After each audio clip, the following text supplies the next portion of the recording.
यो हाम्रो यहाँ पुरानो साथीले अनलाइन किचन खोलेको छ सिलगढीमा होइन। यहाँ रामायण बनिँदैछ, पोक रामायणको अर्डर आएको छ। साथीले यहाँ मजाले भेजिटेबल सतैहरू गरेर गरिरहेको छ हो। अन्डाहरू पनि हाल्दैछ। यहाँ पोक रामायण यहाँ यसरी बोइल हुँदैछ हो। तपाईँलाई खानु आउनेहरूले तपाईँले चिकनहरू पनि पाउनु सक्नुहुन्छ, भेजिटेबल पनि पाउनु सक्नुहुन्छ, पोक पनि पाउनु सक्नुहुन्छ हो।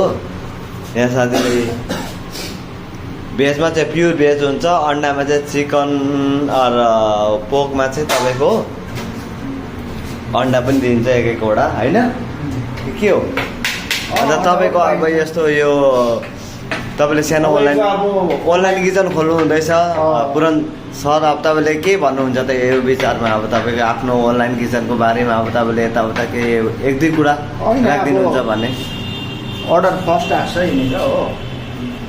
हजुर पोखरा पनि हामीले अब अलमोस्ट भइसक्यो, इट्स अलमोस्ट डन। ठिक छ।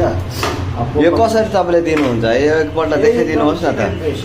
अब एकदम यसलाई कसरी दिनुपर्ने भने यो एकदम अलमोस्ट डन हाम्रो। यो के यो तपाईँले पोक रामेनको लागि पोककै सुपमा बनाउनु भएको हो?